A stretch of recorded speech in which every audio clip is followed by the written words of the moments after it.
on va finir le sujet de chirurgie réfractive en comparant deux techniques pour, pour la correction de la presbytie sur la cornée. Un est le LASIK asphérique, le Q-LASIK, qu'on a déjà parlé ce matin, qu'on fait avec le laser wave light, où on modifie, nous faisons un femtolasique normal, et nous avons le EI dominant où on va corriger l'hémétropie et l'EI non dominant où on va avoir un objectif d'une petite myopie de moins 3/4 dioptrie. Mais le plus important, c'est différent ici, c'est qu'on va changer la sphéricité des deux yeux pour moins 0,90. C'est notre laser, le wave light. Et bien sûr, quand on change la sphéricité moyenne de nos patients, c'est moins 0,20, moins 0,30, ça va changer de patient en patient. Mais quand on change pour moins 0,80, on va créer une hyperprolacité. Et c'est important pour expliquer comment on fait quelle est notre stratégie. Je vous dis, l'œil dominant hémétrope, l'œil non dominant, une petite myopie. Alors, on met sur la machine ces données et on va calculer l'ablation. Par exemple, si on a 3 dioptries, l'ablation doit être 45 microns. Après, on va changer la sphéricité. Et après, on va changer la réfraction tant que l'ablation reste 45 microns. Alors, c'est comme ça parce que si on ne fait pas ça, on va avoir des erreurs réfractives. Alors, on calcule l'ablation, change la sphéricité et après, on change la réfraction tandis que l'ablation reste la même. Nous avons fait ça dans les myopes bas. Parce que, comme j'avais dit d'abord, je ne crois pas au LASIK pour les hypermétropes en âge de presbytie. Alors, nous avons fait pour les myopes petits, et le même on a fait pour le CAMRA. Le CAMRA, c'est un implant intercornéal qui a comme but faire une myose artificielle avec un petit diamètre de 1,6 mm et qui va élargir la profondeur de champ. C'est élargir la profondeur de champ, améliorant la vision de près et ne touche beaucoup à la vision de loin. Les patients sont des presbyopes. Comme on fait au Q-LASIK hémétrope pour l'œil dominant, un objectif de moins 0,75 pour l'œil non dominant, alors on peut corriger en même temps la métropie, comme le Q-LASIK, c'est la même chose, et on peut faire le CAMRA avec deux façons. Maintenant, la poche, c'est le plus indiqué. Avant, on faisait avec un flap de LASIK, un gros flap de LASIK de 5 microns, et on faisait le LASIK.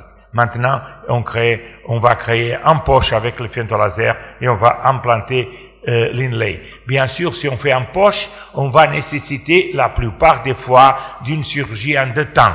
Il faut d'abord corriger la métropie avec un LASIK normal et dans un deuxième temps faire la poche pour faire l'implant de l'inlay. Ici, on a notre expérience, on va montrer avec le Q-LASIK et avec le CAMRA. Les groupes ne sont pas exactement les mêmes, mais les groupes sont similaires.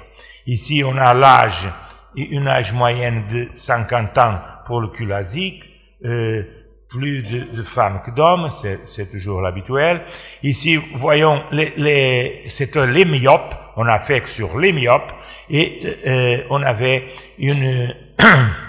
à peu près moins 3 dioptries et demi à moins 4 dioptries, et nous voyons les dominants, on a abouti à l'hémétropie, et pour les non dominants, 0,72 dioptries, alors c'était notre objet. Pour le CAMRA, on a plus d'yeux, 30 yeux, et l'âge c'est la même, 53 ans, on a 10 poches et 20 flaps, mais il y a aussi, comme vous voyez ici, quelques hémétropes. On n'a pas fait des hémétropes sur le QLASIK, on a fait des hémétropes avec le Camera, mais toujours, ce sont les myopes avec un équivalent sphérique un peu plus bas que l'autre, c'est de moins de dioptrie en moyenne. Mais les groupes ne sont pas exactement égaux, mais sont comparables. Ici, les résultats, voyez que vision de loin très bonne, même sur les non-dominants, où il y a une moyenne de 8 dixièmes, et pour la vision de près, G2. Je n'ai pas remarqué, mais pour le QLASIK, la vision de près était aussi la même. Pas de différence.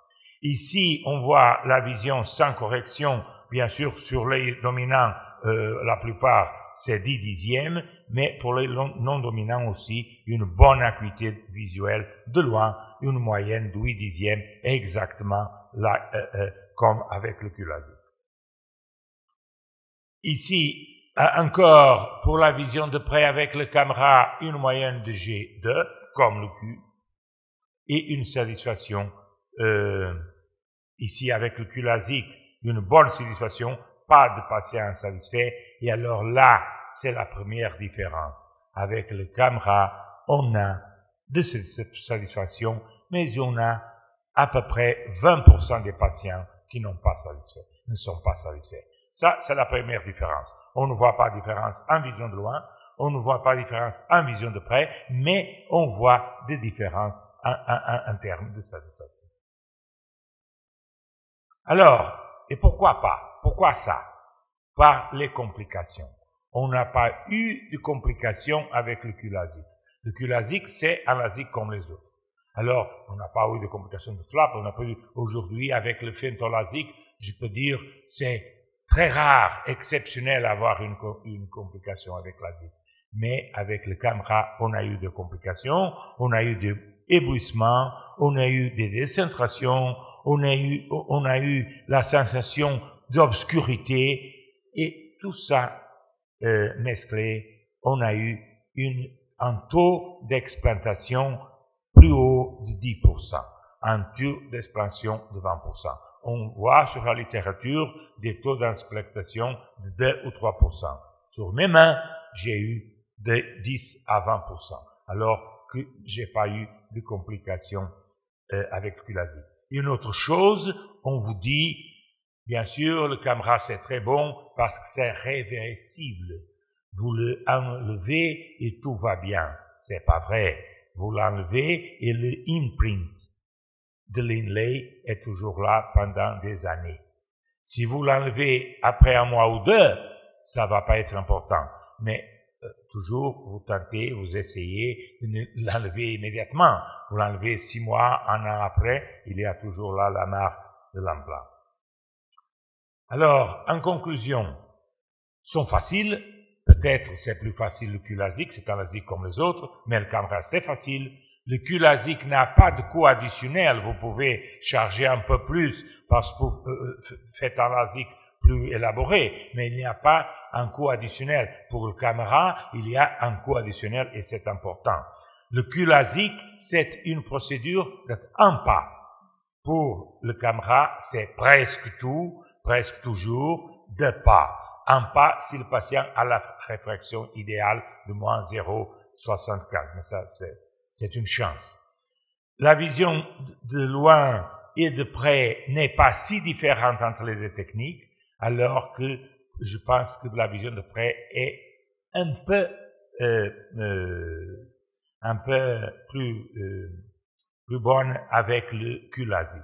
Mais le plus important, c'est qu'il n'y a pas de complications avec le QLASIK, il y a des complications fréquentes avec l'explantation.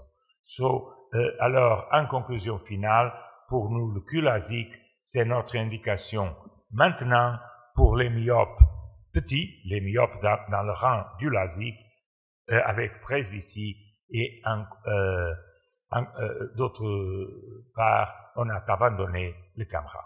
Merci. Merci, professeur Marignaud, pour cette excellente présentation.